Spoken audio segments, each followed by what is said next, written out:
2024년 건강보험심사평가원이 발표한 국민 다빈도 질병순위 1위는 놀랍게도 치은염 및 치주질환 등의 잇몸병이었습니다. 1958만 8,586명, 국민 3명 중 1명이 잇몸병으로 병원을 찾은 셈이고 이는 감기 환자 수보다도 많은 수치입니다. 어떻게 잇몸병이 감기보다 더 자주 병원을 찾게 만드는 질병이 될 수 있는 걸까요? 정답은 의외로 간단합니다. 안녕하세요, 디스멘털입니다.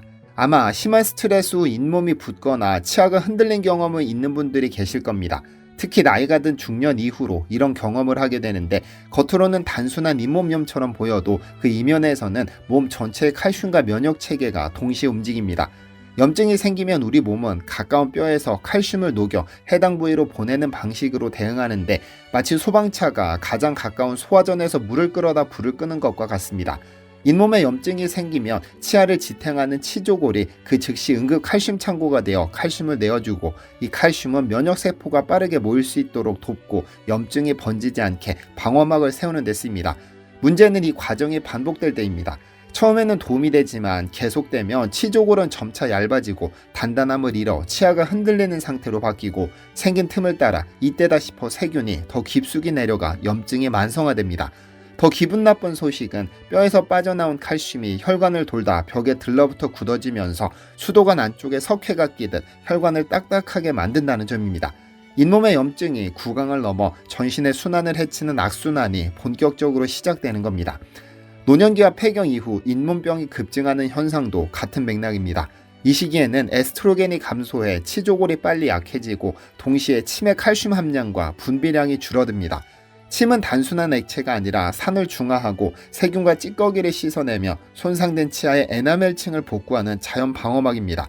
이 방어막이 얇아지면 세균이 머무는 시간이 길어지고 염증은 쉽게 가라앉지 않으며 치조골의 약화와 맞물려 만성 염증이 고착화됩니다. 결국 침의 방어력 저하, 뼈 약화, 면역 변화가 한 방향으로 수렴하면서 잇몸병은 감기보다 더 자주 병원을 찾게 만드는 고질병이 되는 겁니다. 눈에 보이지 않는 파괴는 잇몸에서 시작해 뼈까지 내려갑니다. 잇몸과 치아 사이 틈으로 염증 신호가 스며들면 염증 물질은 뼈를 녹이는 파골세포를 자극해 치조골을 분해합니다. 뼈의 밀도는 서서히 떨어지고 미세한 구멍이 늘어나며 스펀지처럼 약해진 상태에서는 씹는 힘이나 습관적 이갈이만으로도 미세골절이 일어납니다. 부서진 뼈 조각은 잇몸 조직을 자극해 다시 염증을 일으키고 면역 반응은 더 격해지죠.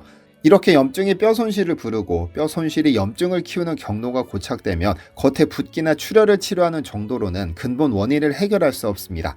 한편 칼슘 부족에서 시작되는 또 다른 경로도 있습니다. 칼슘이 모자라면 부갑상선 호르몬이 뼈 분해를 촉진해 파골세포를 더 강하게 활성화시키고 가장 먼저 무너지는 곳이 턱뼈, 즉 치조골입니다. 이 두 경로가 동시에 진행되면 잇몸병은 단순한 감염이 아니라 호르몬 변화, 면역 저하, 칼슘 대사 이상이 얽힌 전신질환이 됩니다. 그래서 치주염은 감기보다 흔하고 치료로 끝나는 병이 아닌 평생 관리해야 하는 병으로 자리 잡게 되죠. 사실 뼈와 잇몸은 한 몸입니다. 이는 과학적으로도 증명된 사실인데 서울대학교 치과대학 연구에 따르면 골다공증 환자는 일반인보다 치조골의 밀도가 유의미하게 낮고 치주염의 진행 속도도 빠르며 치아의 흔들림도 더 심한 것으로 나타났습니다. 골다공증이 있는 경우 치주 질환의 발생 위험이 높아지고 치주염이 빠르게 진행될 가능성이 크다는 것이죠. 전남대학교 치의학 전문대학원에서 발표된 석사 논문에 따르면 골다공증을 가진 여성들이 일반 여성들보다 치주질환 발병률이 높다는 사실이 밝혀졌습니다.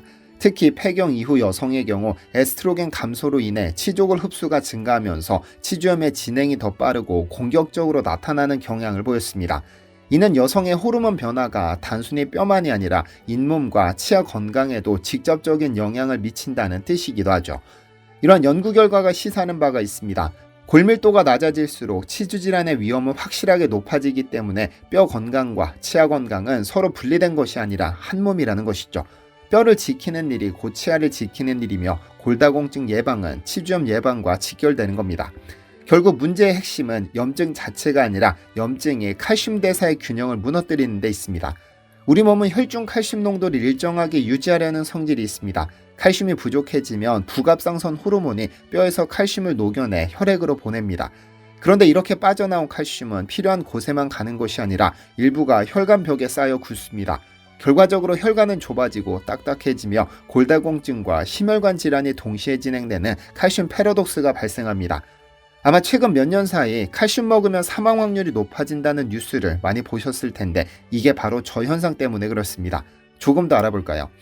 칼슘은 우리가 잘 알고 있듯 뼈와 치아를 구성하는 성분입니다. 조금 더 정확히는 칼슘은 우리 몸에서 생산하지 못하는 성분이면서 우리 체중의 약 1.5%를 구성하고 있고 99%가 뼈와 치아를 구성하고 나머지 1%는 세포와 혈액에 머물러 있습니다. 그런데 세포와 혈액 속 단 1%에 불과한 칼슘이 사실은 우리 몸 전체 시스템을 조절한다는 사실도 아시나요? 이 1%의 칼슘이 심장박동을 조절하고 혈관의 수축과 이완을 관리하며 근육과 신경을 작동시키는 모든 생명활동의 핵심 명령체 역할을 하는 겁니다. 만약 이 칼슘이 조금이라도 부족해진다면 우리 몸은 스스로 균형을 맞추기 위해 움직입니다. 혈액 속 칼슘 농도를 정확히 8.5mg/dL 수준으로 유지하려는 생존 본능이 작동하는 것이죠. 문제는 그 방법입니다. 부족한 칼슘을 외부에서 보충하지 못하면 몸은 뼈를 직접 녹여 필요한 칼슘을 끌어옵니다. 이렇게 뼈에서 빠져나온 칼슘을 유리칼슘이라고 부릅니다. 반면 우리가 음식이나 영양제로 섭취하는 칼슘은 식이칼슘이라 하죠. 많은 사람들이 칼슘을 많이 먹으면 위험하다고 걱정하지만 사실 식이칼슘은 과잉이 되어도 문제가 되지 않습니다. 몸이 필요한 만큼만 흡수하고 남은 칼슘은 소변이나 대변으로 배출되기 때문입니다. 진짜 문제는 유리칼슘입니다. 이 녀석은 몸이 스스로 균형을 맞추기 위해 강제로 끌어낼 칼슘이라 통제가 불가능합니다. 필요한 만큼만 가져오는 게 아니라 필요 이상으로 뼈에서 빼앗아 오기 때문입니다. 더 심각한 건 이렇게 빠져나온 칼슘이 한번 세포 안으로 들어가면 다시 빠져나오지 못한다는 점입니다. 식이칼슘은 세포 안팎을 자유롭게 드나들며 생리작용에 참여하지만 유리칼슘은 그럴 수 없습니다. 결과적으로 세포 안에 칼슘이 과잉 축적되면서 세포는 마치 과열된 기계처럼 망가지고 결국 터져 죽습니다. 만약 이런 현상이 뇌세포에서 일어나면 치매나 뇌졸중, 신경세포에서 일어나면 신경계 손상으로 이어질 수 있습니다. 이렇게 세포를 파괴하고 돌아다니는 칼슘이 혈관으로 흘러가면 더 큰 문제가 시작됩니다. 칼슘은 석회석의 주성분이기도 한데 이 미세한 입자들이 혈관벽에 들러붙어 굳어지면 마치 수도관 안쪽에 석회가 끼듯 혈관은 점점 딱딱해지고 좁아집니다. 그 결과 혈압이 오르고 심하면 심근경색이나 뇌졸중으로 이어질 수도 있습니다. 즉 뼈에는 칼슘이 부족한데 혈액 속에는 칼슘이 넘쳐나는 모순된 상태, 이것이 바로 일본의 의사 후지타 타쿠오 박사가 처음 발견한 칼슘 패러독스 현상입니다. 그리고 칼슘 보충제를 많이 먹으면 위험하다는 주장이 처음 제기된 논문이 있습니다. 2010년 뉴질랜드 오클랜드 대학의 볼랜드 교수팀이 쓴 이 논문입니다. 세계적인 의학 저널 BMJ에 실린 이 논문은 칼슘 보충제가 심근경색 위험을 31% 증가시킨다고 주장했습니다. 이 문장에 쓰인 31%라는 숫자는 의료계에 폭탄을 투하했습니다. 하룻밤 사이 전 세계 의사들이 환자들에게 칼슘 보충제를 중단하라고 조언하기 시작했고 약국에서는 칼슘 보충제 판매량이 급감했고 수백만 명의 노인들이 혼란에 빠졌죠. 사실 이 논문에는 치명적인 결함이 있었는데 이 연구는 의학계에서 가장 신뢰하는 무작위대조 임상시험이 아니라는 점입니다. 예를 들어 A그룹은 가짜 칼슘, B그룹은 진짜 칼슘을 나누어 주되 어느 것이 진짜 칼슘인지는 환자도 모르고 의사도 모릅니다. 이를 이중맹검이라고 하죠. 하지만 볼랜드 교수 연구팀은 시작은 RCT였으나 이 연구는 골다공증을 위해 실험을 계획했다가 차후 심장질환 환자가 많다는 사실을 알고 연구를 시작한 사후 연구였습니다. 사실 이는 충분히 가능한 이야기입니다. 왜냐하면 칼슘 보충제를 먹고 있는 사람들은 이미 골다공증이 진행된 상황, 즉 혈액이 뼈로부터 칼슘을 너무 많이 가져와 뼈에 구멍이 슝슝 생긴 상태의 골다공증 환자일 가능성이 높고 이 때문에 혈액 속에는 칼슘이 넘쳐나 혈관 곳곳에 석회가 낀 환자일 가능성이 농후하니까요. 심장으로 가는 관상동맥에 석회가 많이 생겼다면 심근경색도 충분히 가능한 이야기죠. 어쨌든 이 연구는 오류투성이었기 때문에 동료 연구자들이 방법론에 심각한 결함이 있어 가설을 폐기한다고 반박했지만 이미 뉴스는 전 세계로 퍼진 상태였습니다. 그러다 13년 뒤 반전이 일어납니다. 싱가포르와 호주 연구팀이 역사상 가장 큰 규모의 분석 결과를 발표했으니까요. 87,899명을 대상으로 진행한 분석에서 연구팀은 칼슘 보충제는 심근경색, 뇌졸중, 심부전, 사망률과 통계적으로 유의미한 상관관계가 없다고 결론지었습니다. 모든 분석에서 일관되게 안전함이 확인됐죠. 세계 최고로 꼽는 옥스퍼드 대학이 주도한 5만 5천 명 규모의 연구도 같은 결론을 내렸습니다. 과학은 진화하기 마련입니다. 더 많은 데이터, 더 나은 방법론으로 진실에 가까워집니다. 87,899명을 대상으로 한 연구는 1~2%의 미세한 위험도 발견할 수 있는 통계적 검정력을 가지고 있습니다. 만약 칼슘이 진짜 위험하다면 9만 명에 가까운 연구에서 반드시 나타날 수밖에 없습니다. 하지만 나타나지 않았고 사람들의 머릿속에는 잘못된 상식만 남게 됐습니다. 흥미로운 논문을 하나 소개해드릴까요?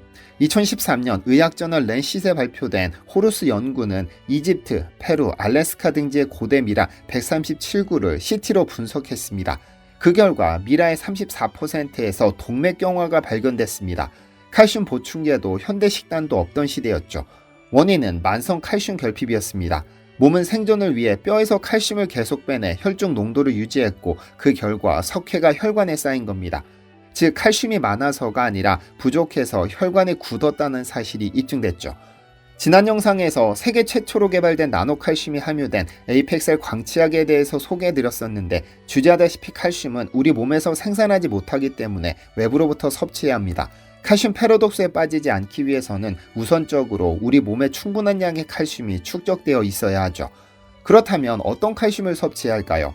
몇 년 전 식약처는 일반적으로 칼슘은 체내 이용률이 높지 않은 영양소로서 흡수율이 최대 60%를 넘지 않으며 보통 성인의 경우 25에서 30%로 평가되고 있다고 발표했습니다.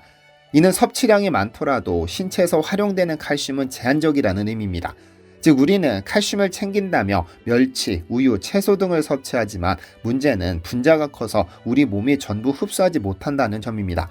그래서 칼슘은 에이펙셀의 한국칼슘왕처럼 최대한 분자가 작은 제품을 드시는 것이 좋습니다. 그래야 우리 몸의 흡수도 쉽고 생체 이용률이 극대화되니까요. 보통 현대시대는 과학기술이 발달해 특정 기술이 시장에 등장하면 3개월 뒤 유사 제품이 등장하기 마련입니다.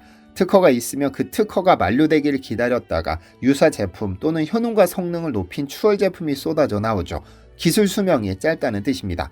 하지만 에이펙셀의 나노칼슘은 세상에 나온 지 벌써 20년이나 지났지만 지금도 유사 제품조차 등장하지 못했습니다. 그래서 덕분에 깐깐하고 까다롭기로 소문난 식약처 광고심의기구는 2006년부터 이 제품의 모방 불가능과 세계 최초라는 광고심의를 허락해줬습니다. 세계 최초의 독보적인 제품을 공식 인증받은 셈이죠. 나노의 세계는 적혈구보다 1000배 작은 세상이며 이는 인간의 눈으로 볼 수 없는 새로운 세상입니다. 그렇다면 적혈구 크기의 칼슘 제품과 나노 크기의 칼슘 제품 중 생체 이용률이 높은 제품은 어떤 제품일까요? 당연히 나노 제품입니다. 미세할수록 흡수가 수월할 수 있고 미세할수록 혈중에 도달하는 양이 많아지고 생체 이용률이 높아질 가능성이 높죠. 먹는 족족 뼈에 차곡차곡 축적된다는 뜻입니다. 혹시 노인 세대 죽음을 부르는 질병, 골다공증이 두려우신 분들이나 미리미리 뼈와 치아에 칼슘을 차곡차곡 축적해두고 싶으신 분들은 아래 고정 댓글로 남겨드린 나노칼슘을 고려해보시면 좋겠습니다. 이미 과학자들과 의사들은 답을 알고 있습니다. 여러분께 알려드리지 않는 것뿐입니다. 참고로 오늘 밤 11시 59분까지 칼슘의 중요성을 몸소 체험하신 후기를 남겨주신 한 명을 선정해 한국 칼슘한 한 박스를 보내드리도록 하겠습니다. 많은 참여 부탁드립니다. 시청해주셔서 감사합니다. 디시멘터리에서는 여러분의 제보를 기다립니다. 제 채널에서 다뤘으면 하는 뉴스 또는 널리 알려졌으면 하는 영상은 디시멘터리 네이버.com으로 제보해주시면 소중히 제작하겠습니다.